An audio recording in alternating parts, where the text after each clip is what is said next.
Well, we finally have gotten some nice weather, and we're all in our gardens. I'm at Stark Street Lawn and Garden with Bobby, and you're going to really give us some tips about making all those machines work well for us and accurate in the garden. Yeah, Judy, this here is going to be your kind of your standard lawnmower that most people are going to have. Right. Things to maintain on this one here. You're going to have your air filter here in the front. Okay. Spark plug will be up here in the front. Always keep a sharp blade. That's going to make all the difference in the world there. Other thing is you want to make sure you keep fresh gas in it. This here is a nice Honda can that they sell. It's a no spill. It's got this button on top. It's real simple, super easy. Oh, I like that. Yep, and we keep the we recommend the 1 gallon can since the gas in Oregon has ethanol in it. You want to make sure you don't have gas sitting longer than 2 months or you're going to start getting water in it. It's going to be a problem. That's really important. And what about the smaller machines, like either a weed whacker or a chainsaw? Yep, these ones here, Judy, are going to be the 2-stroke engine as opposed to the 4-stroke. So on the 4-strokes, you're going to want to oil change those once a year as well. This one here, you're not going to have to do that with. Again, the air filter is going to be pretty much the same thing. You can just open that up and replace it. This here, there will be a fuel filter inside of the gas tank there. That can be replaced. This bubble here can be replaced as well. That usually goes bad after a year or two. Again, the really small engines have a really hard time with the ethanol and the gas. So again, that's what we're just trying to let people know. Fresh gas all the time. And Bobby, what about chainsaws? Because I know that we really want those to be working well because they work hard. Yep, this one here, it's going to be real similar to the line trimmer here. It's going to be the 50-to-1 mix. You're going to have to mix your gas and oil together with the 2-stroke engines. One of the main differences here with the chainsaw is you're going to want to make sure you use some oil in the front compartment here to keep the chain lubricated. If you don't do that, it's going to ruin your bar, ruin your chain. Sure. So that's something you got to be on. Again, the chain up front here is going to be, you got to make sure you have a sharp one of these.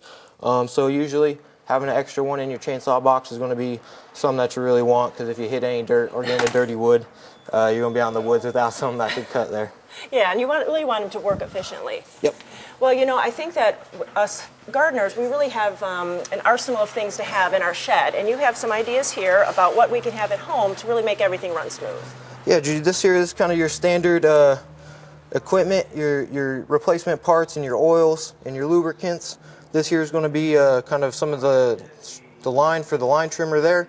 This here is going to be what you want to put in your gas. It's some fuel stabilizer. The brand doesn't really matter, but this year we've had good luck with, and that's going to kind of help keep your gas fresh and keep that water out of it. So that's what that's going to do. That's really important. This here is going to be already mixed gas. It's a little bit spendy, but it's real economical if you only use it once or twice a year. That way you don't have to worry about that ethanol problem. So it's really nice. We've been selling a lot of that. This here is just going to be your standard 50-to-1 mix for your your 2-stroke engines. Some of the equipment nowadays are going to be kind of a hybrid engine, and they require a synthetic oil. So make sure you ask your dealers if your engine requires that, and that's what this here is. This here is just going to be your standard 10W30 oil.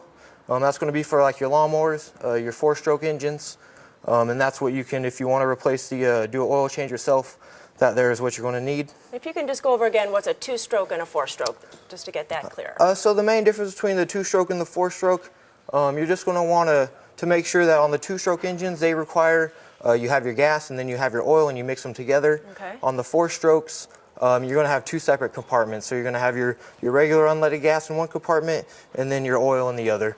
Okay. So it's just a different way of lubrication, and it's not as difficult. Some people prefer where you don't want to mix the gas together. It's a little easier for some people.